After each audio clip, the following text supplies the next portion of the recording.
This committee will come to order.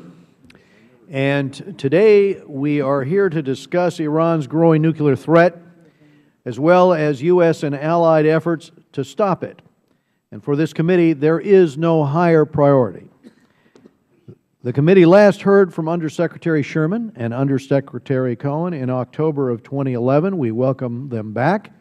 And since that time, thanks to the bipartisan work of this committee, several sanctions aimed at Tehran's financial lifeline have been implemented, many of them over the objections of the administration. But Iran has seen its oil revenue drop by 40%. Official inflation has climbed to 30%, with unofficial estimates, frankly, being twice as high. So well done, but not enough. In the year and a half since our witnesses last appeared, the International Atomic Energy Agency tells us that the total installed centrifuges at the facilities at Natanz and Fordo have increased from 8,500 to more than 15,700. Now, that's an 85% increase since the last hearing. Some of these centrifuges are more advanced, perhaps 5 times as powerful as earlier models. A key facility is buried deep under the mountain. Iran continues to stonewall the IAEA on its development of nuclear explosive devices. It does not take a physicist to comprehend Iran's intentions, developing a nuclear arsenal.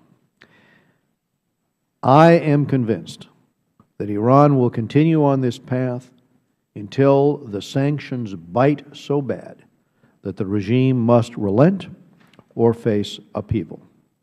That is where we need to get. Meanwhile, Iran works to undermine governments in the region and around the globe. Iran's support is keeping the brutal Assad regime afloat. It has resupplied Hezbollah with at least 25,000 new rockets. And I saw the impact of some of those rockets in Haifa in 2006 when they were raining down on the city, targeting the trauma hospital, targeting civilian sectors of that city. In recent years, there have been Iranian-sponsored attacks on plots in Bulgaria, India, Thailand, in Georgia, Azerbaijan, Cyprus, and in Kenya. And frankly, one here in Washington, D.C. as well. And I'd hate to see an Iran emboldened by nuclear weapons.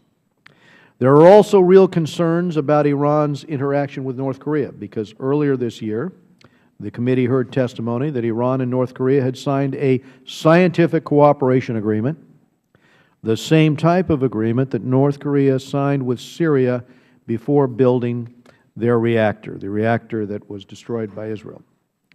But it is not just the sharing of missile and nuclear technology that has us concerned. It is the sharing of a diplomatic playbook.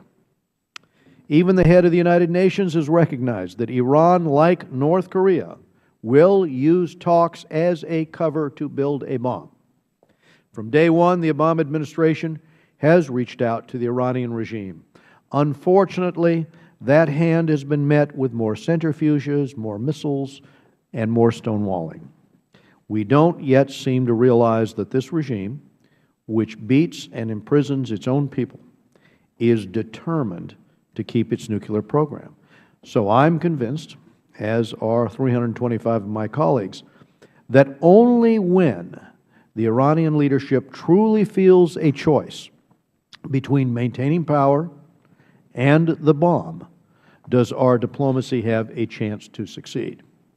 That is why Ranking Member Engel and I have introduced H.R. 850, the Nuclear Iran Prevention Act, to continue to turn up the economic and political heat on the regime.